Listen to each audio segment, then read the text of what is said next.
Olá pessoal, eu sou o professor Mauro, bem-vindos ao canal do Vale Concurso. Nós estamos aqui hoje para passar para vocês mais uma dica de 30 minutos para você que está aí se preparando para o concurso do Corpo de Bombeiros Militar do Estado do Espírito Santo. A nossa matéria é História e para você que está aí querendo aprender História, você está no lugar certo. O professor Mauro está aqui com dicas importantes, com a nossa experiência em concurso público para passar para vocês aquilo que é mais caidor. Bizu super importante para você que está aí, não teve muito tempo para estudar, está querendo pegar aquela aulinha de última hora. Não é o ideal, né? A gente sabe que a gente tem que se preparar, a gente tem que estudar, mas você que quer adquirir o nosso pacote de aulas aqui do Vale Concurso, entra lá no nosso canal, vocês vão receber várias dicas importantes, não só da matéria de História, mas de outros professores também. O nosso Instagram está aqui no cantinho, ó, Prof. Mauro Alves. Qualquer dúvida que vocês tiverem, podem nos chamar, estaremos à disposição para tirar as dúvidas de vocês, esclarecer qualquer dúvida, ok? O que é que nós vamos trazer para vocês, então, concurseiro, aqui na dica de hoje? O que é mais caidor para vocês? Então, nós temos aqui no quadro, abreviado, vocês vão ver aqui, e vão falar assim, nossa, professor, mas que tanto de coisa que o senhor escreveu aí. Vou até deixar um espaço aqui, ó, sair de frente da câmera para vocês poderem ver. Nós temos aqui do item 1 ao item 12. Se vocês observarem, tudo que está aqui no quadro, para quem já deu uma lida lá no edital, é o que está previsto nesse concurso para cair para vocês. Sobre a sociedade colonial, nós até temos uma aula já gravada, já temos uma dica de 30 minutos gravada, gratuitamente disponibilizadas aí no nosso canal para vocês. Então, entrem lá, acessem, dêem uma olhada. Para você que adquiriu o nosso pacote de aula, vocês não vão ter muita dificuldade. Eu sempre falo aqui que eu não gosto de ensinar história com decoreba. E eu não gosto também de trazer para vocês aqueles slides prontos, aquela aulinha toda ornamentada, toda organizada. Por quê? Eu acho que a construção do seu conhecimento, do seu entendimento da matéria, vai ser a partir do momento que você me acompanhar aqui falando, a gente trocando experiências, mesmo você estando do lado de lá da câmera, a gente vai trocando experiências aqui, tira dúvida lá no Instagram, se restar alguma dúvida, mas trazer aquela aulinha pronta para você copiar vai dar até sono, não é não, pessoal? Então vamos lá, ó. O que está previsto no edital, então?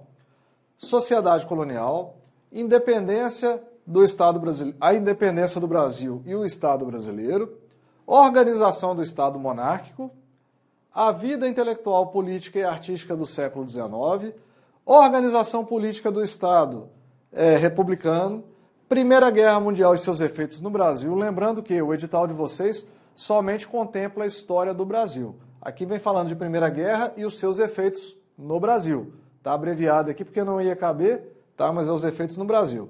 Revolução de 1930, período Vargas ou era Vargas, Segunda Guerra Mundial e os seus efeitos no Brasil, passando para o lado de cá, o item 10, os governos democráticos e os governos militares e a nova república. O 11º, a cultura do Brasil, republicano, arte e literatura. E o 12º item, história do Estado do Espírito Santo, colonização, povoamento, sociedade e indústrias. Então nós vemos aqui, além do monte de matéria que vocês têm que ver, de outras disciplinas, a gente percebe que em história é muita coisa, mas calma que você está no lugar certo. Para a gente poder entender e fazer uma boa prova, você está no lugar certo. Ó, eu vou grifar para vocês em vermelho aquilo que, pela minha experiência, eu tenho certeza quase que absoluta que vai cair nessa prova para vocês.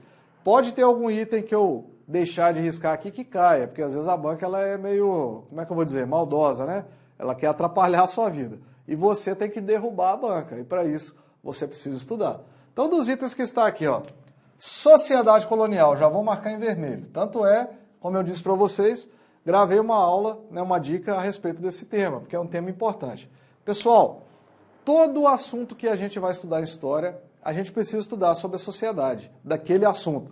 Exemplo, você vai estudar de Europa no século XIX, Egito, Mesopotâmia, você vai estudar sobre o Império Romano, a gente sempre estuda sobre o meio de vida daquela sociedade.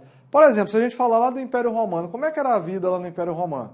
Ah, nós tínhamos o rei, os exércitos, né, que estavam sempre expandindo o território, nós tínhamos a presença marcante da igreja, né, do clero. Então, se perguntar para vocês como que era a sociedade lá do Império Romano, você já tem uma ideia. E a sociedade colonial brasileira, vocês têm uma ideia como que ela era? Então ela era patriarcal, era uma sociedade submissa à coroa portuguesa. Então as leis, as ordens vinham lá de Portugal. Aqui nós éramos uma colônia de exploração. Então a população era uma população extremamente submissa a Portugal, pagavam impostos altos para manter, né, os privilégios da nobreza. Nós tínhamos uma sociedade escravocrata que trazia a mão de obra da África e escravizava aqui no Brasil. Nós tínhamos uma miscigenação entre negros, indígenas e brancos. Dessa mistura surgiu a população brasileira. Então, como que era a sociedade colonial? Nós temos uma ideia? E como que isso vai ser cobrado na prova? Isso que é o mais importante, isso que a gente quer saber. Como que vai ser cobrado? Então, eu vou antecipar para vocês aqui sobre sociedade colonial. Deve provavelmente cair alguma coisa a respeito do ciclo da cana-de-açúcar, porque foi um modo de vida, um modo de produção importantíssimo desse período. Então, primeiro, vocês precisam saber que a sociedade colonial vai de 1500 a 1822. Vocês precisam saber algo sobre a cana-de-açúcar, sobre mão de obra escrava, como que era a mão de obra nesse período. Mão de obra. E vocês precisam saber que era uma sociedade patriarcal. A letra está pequena aqui, mas eu estou falando, né? Dá para acompanhar. Patriarcal. Tá. Por que patriarcal? Os senhores de engenho eram quem dominavam essa sociedade colonial. Então as mulheres, crianças, idosos, todos dependiam do senhor de engenho. Ou ele fazia parecer que eles dependiam dele. Então era ele quem mandava, era ele quem elegia os governantes da localidade ali. Se tinha ali uma mercearia, uma lojinha, uma venda, né? Então tudo era produzido a partir dos interesses do senhor de engenho. Então era uma sociedade extremamente patriarcal, ok? Guarda isso aí. Segundo item, a independência do Brasil e Estado brasileiro. Vamos lá, pessoal. Quando que ocorre a independência? 7 de setembro de 1822, século XIX. A gente sempre tem que contemporizar aí para a gente não ficar perdido na hora que isso cair.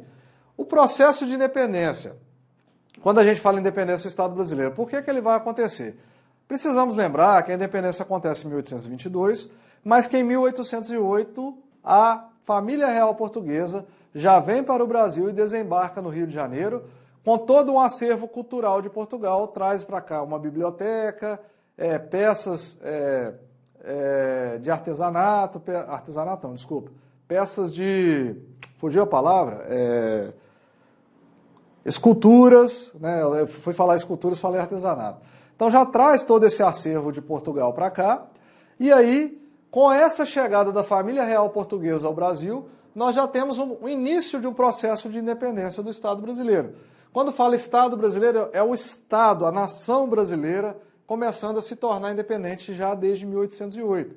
Quando o rei Dom João VI resolve retornar para Portugal, ele veio para cá fugindo do Império Napoleônico. Quando ele resolve retornar para Portugal, Dom Pedro I, seu filho, é o famoso dia do fico, né? Ele diz que fica no Brasil, resolve ficar e tornar o Brasil independente. E cria, pela primeira vez fora da Europa, uma monarquia no Brasil. Então a independência do Estado brasileiro, ela vai ocorrer com a organização do Estado monárquico. Então o item 2 e o item 3 aqui, ó, eles estão meio que interligados. Ó, dica importante. Então, independência do Estado brasileiro, ela vai ocorrer por causas de divergências entre a elite brasileira, que já estava cansada de pagar impostos e tributos altos para Portugal, e exige que Dom Pedro I fique no Brasil e torne o Brasil um Estado independente. Ele aceita e fica, e aí vem a organização do Estado monárquico. Quando a gente fala em organização do Estado monárquico, galera, dê uma lida aí a respeito dessa organização. Por exemplo, como que é organizado o Estado brasileiro hoje, em 2022? Ele é organizado da seguinte forma: o Brasil é uma república federativa, o sistema de governo é o presidencialismo, nós temos os 3 poderes, executivo, legislativo e judiciário, independentes e harmônicos, ou pelo menos deveria ser, vou até falar aqui com uma certa ironia, né? Deveriam ser independentes e harmônicos, não tem sido nos últimos tempos, né? Muita interferência de um no outro aí. E como que era a organização do Estado monárquico, quando o Brasil se torna independente? Nós precisamos lembrar que lá no Estado monárquico, por exemplo, tinha 4 poderes. Então nós tínhamos executivo, legislativo, judiciário e moderador, por exemplo. Nós precisamos lembrar que tinha a figura dos conselheiros, né, lá no Estado monárquico. Então dê uma lida a respeito da organização desse Estado monárquico. É até bom para a gente conhecer, saber como que foi essa organização. Notem que eu não marquei de vermelho nem a independência do Estado brasileiro e nem a organização do Estado monárquico. Eu julgo que uma banca examinadora, pensando ali no que é mais caidor, o que é mais importante para você, que você precisa saber, eu chutaria então sociedade colonial em primeiro lugar. Agora esses 2 temas aqui, pularia. O item 4, a vida intelectual, política e artística do século XIX. Pessoal, o que tem de importante nisso aqui? O século XIX ocorre lá na Europa a chamada Belle Époque, porque foi um movimento que aconteceu principalmente em Paris e se expande por toda a Europa. É um período em que nós estávamos já no pós-revolução industrial, a Europa começa a se desenvolver e acumular capital. Então nós tínhamos aí um princípio de um capitalismo já no século XIX, e as colônias inglesas, francesas, né, mundo afora, já estavam se tornando independentes e já estavam conseguindo servir de mercado consumidor para a indústria que havia se instalado na Europa. Então, quando a gente fala de vida intelectual, política e artística do século XIX, a vida intelectual, nós vamos perceber que no século XIX, com a vinda da família portuguesa para o Brasil, a corte portuguesa desembarcando no Brasil, vem junto para cá vários médicos, literários, artistas que desembarcam no Brasil, principalmente no Rio de Janeiro, e passam a integrar uma elite intelectual brasileira que vai formar uma cultura a gente pode dizer assim, com a cara do Brasil, que vai dar sequência até os dias atuais. Então, até então nós tínhamos um sistema de vida, de cultura aqui no Brasil, somente do que era trazido por Portugal. A partir do momento em que chegam novos artistas, intelectuais, médicos, o Rio de Janeiro, por exemplo, tinha um problema muito grave, porque era mal visto lá na Europa, porque era uma cidade bonita, estava se desenvolvendo com a chegada da corte e depois com a independência do Estado monárquico brasileiro, mas era um local onde o saneamento básico era muito precário.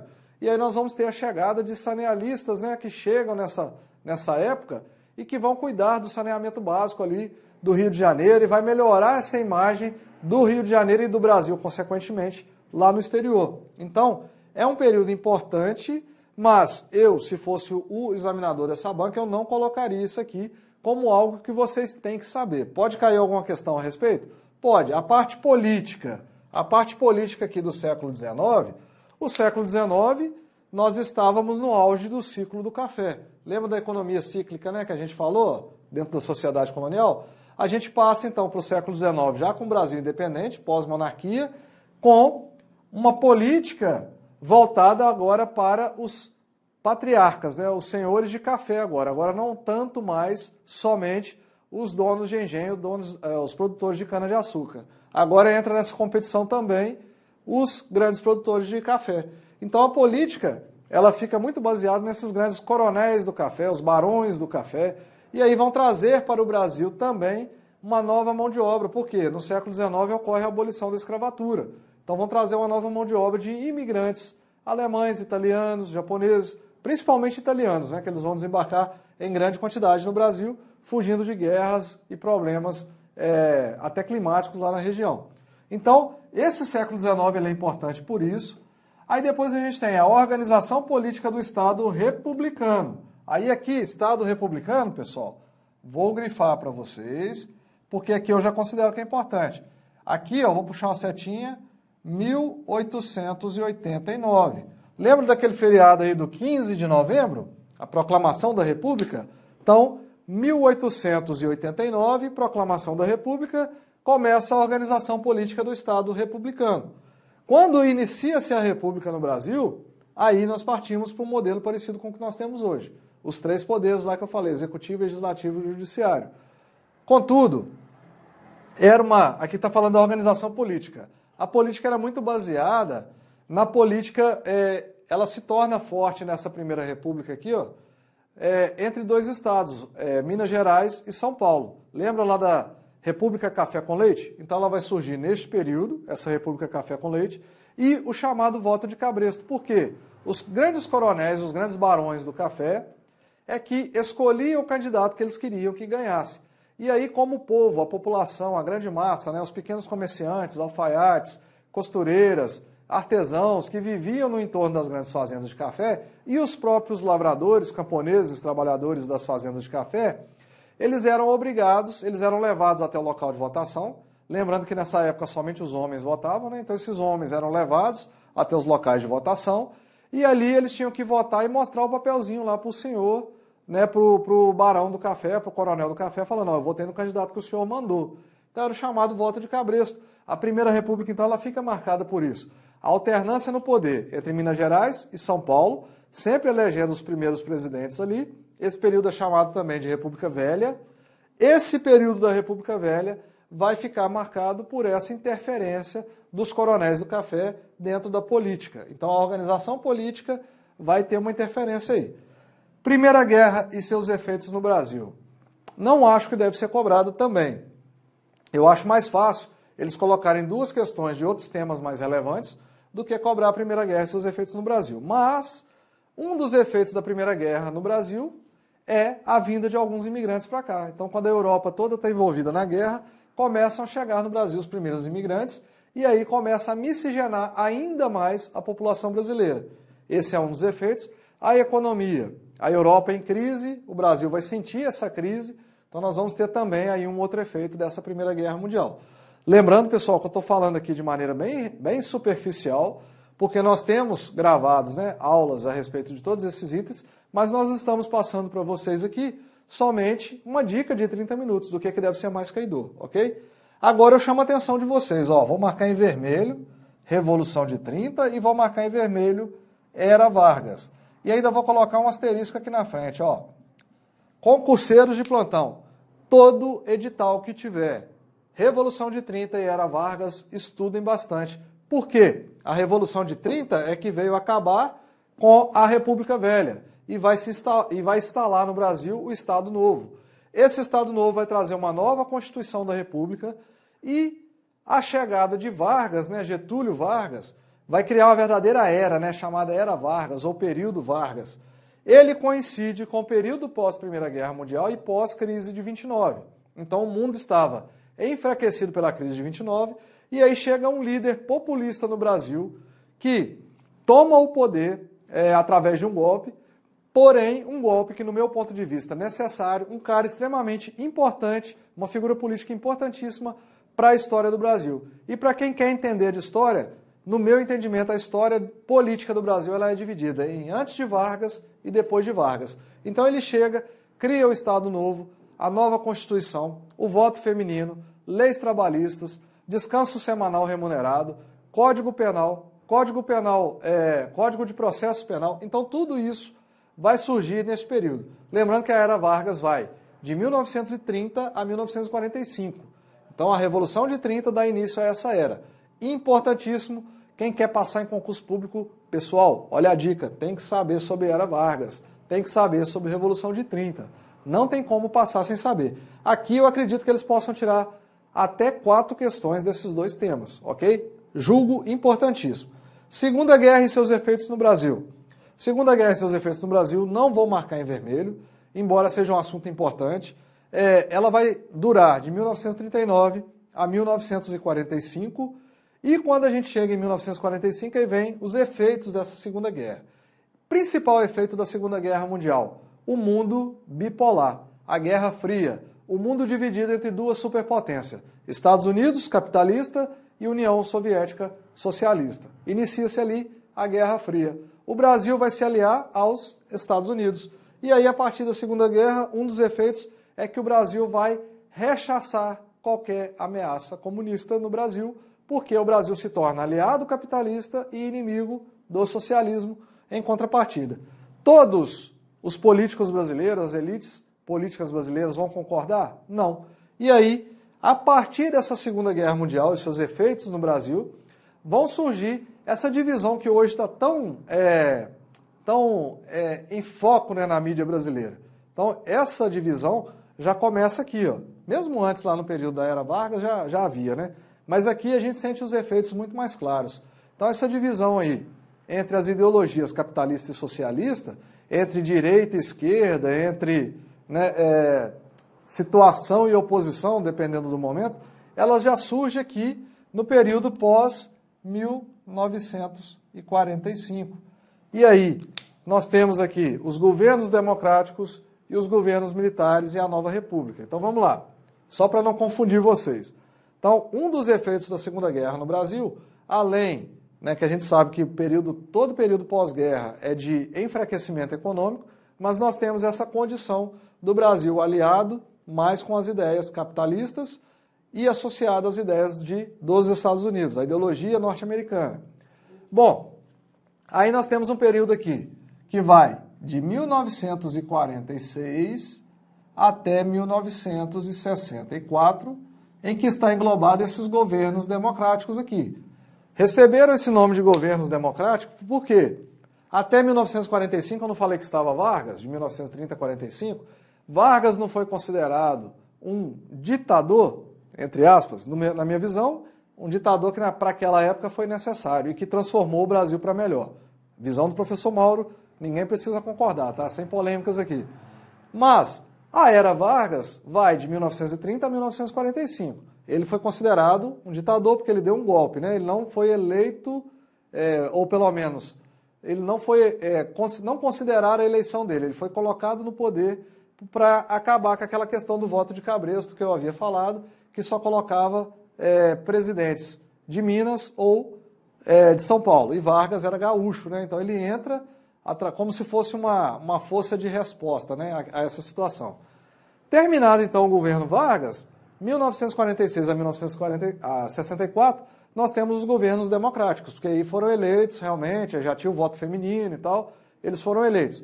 Ainda não eram eleições diretas, eram eleições indiretas, mas era considerado uma democracia. E quando a gente chega em 1964, aí nós temos o governo militar. Ó, veja bem, grifar aqui, né? Governo militar, 1964 em diante. Chamo a atenção aqui porque nós temos hoje o presidente da República que é um ex-militar. Nós temos hoje vários ministros do governo atual que são ex-militares. Vocês estão tentando concurso só para Corpo de Bombeiro Militar. Olha o assunto, governos militares. Vocês acham que tem probabilidade de cair? Claro, né, pessoal? Com certeza. Está muito em foco, está muito no auge. Então, aqui, ó, essa palavra democracia, democrático, está no auge, né? Porque a oposição do atual governo tenta falar a todo momento que ele é antidemocrático, né? Ataques às instituições e tal. Então, ouve-se muito disso. E aqui, nesse item 10, eu quero chamar a atenção de vocês para um assunto importantíssimo. Veja bem, não me importa, sério mesmo, pessoal, não me importa qual que é o pensamento de vocês. Se você é mais de direita, mais de esquerda, se você não gosta de política, se você está querendo que a política se exploda, é direito de cada um. Isso realmente não me incomoda. Eu tenho minhas convicções, cada um tem as suas, ou tem gente que não tem nenhuma. Mas por que eu estou chamando a atenção de vocês aqui? A maioria dos livros de história trazem para nós uma visão histórica mais voltada para a ideologia de esquerda. Então guardem isso aí. Não é mentira o que eu estou falando aqui. Se vocês pegarem vários livros de história, compararem os textos, vocês vão ver que durante o regime militar, por exemplo, o governo militar, as forças de oposição que surgiram como movimento sindical, Liga Camponesa, os movimentos estudantis, eles são ovacionados pelos professores de história, pelos historiadores.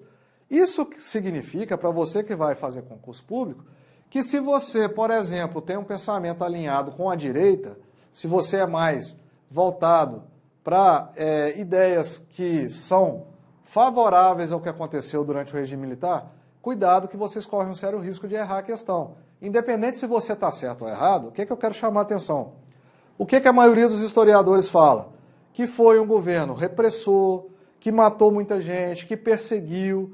E às vezes os livros de história não trazem os motivos que levaram a isso e nos leva a entender que foi um período extremamente obscuro no Brasil. Até quando eles falam do milagre econômico que ocorreu nesse período, a década de 70, como por exemplo, construção da ponte Rio-Niterói, a construção da estrada de estradas Brasília-Belém, Belém-Brasília, o desenvolvimento da indústria automobilística no Brasil, todos esses fatores positivos são deixados de lado e no final, quando os historiadores relatam esses fatores positivos, aí eles vêm falar, mas os militares deixaram uma grande dívida, que eles não conseguiram reduzir a mortalidade infantil, conseguiu reduzir, não conseguiu trazer igualdade para a sociedade. Pessoal, é muita ideologia, utopia, a gente vai entrar numa série de discussões se a gente for falar disso aqui. Mas estou chamando a atenção para quando vocês forem estudar sobre esse assunto, já vão com um olhar crítico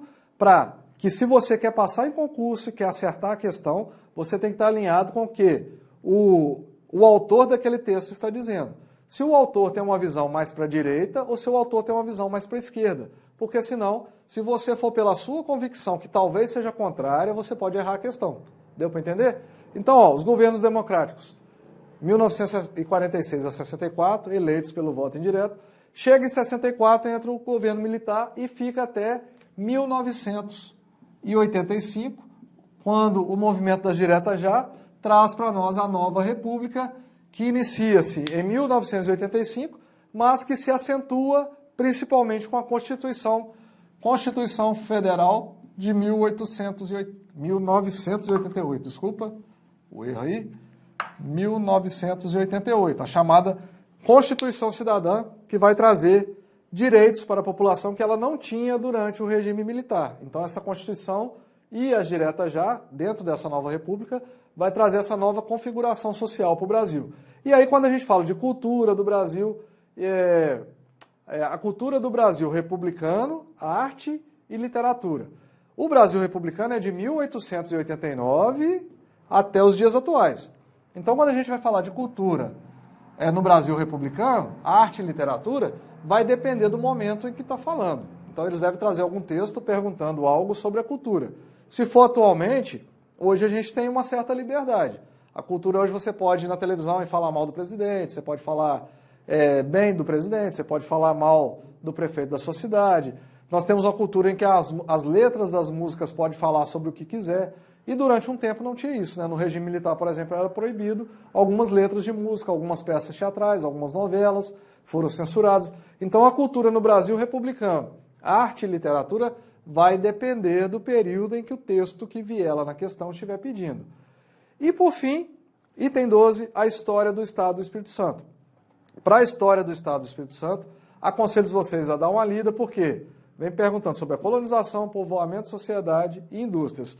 Nós sabemos que a colonização foi através de uma doação de Sesmarias, nós sabemos que o povoamento se deu pela busca por metais preciosos na região e também pelo contrabando de pau-brasil. Nós sabemos que a sociedade sofreu uma miscigenação com a invasão holandesa, invasão inglesa na região e depois a invasão alemã.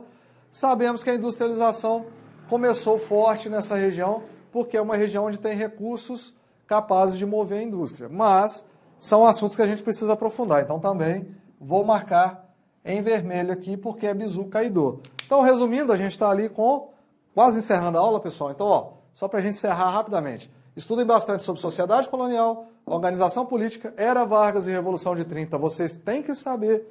E aqui sobre a história do Espírito Santo. Aqui eu falei que vai depender da época e atenção, muita atenção sobre o governo militar. Cuidado com o seu pensamento para não influenciar na sua resposta equivocada na prova, porque ela tem que estar alinhada com os autores e historiadores, ok? Encerramos por aqui então. Forte abraço para vocês, bora gabaritar. Qualquer dúvida, chame no Instagram, Prof. Mauro Alves, estaremos à disposição. Forte abraço a todos, fique com Deus e bora gabaritar nessa prova.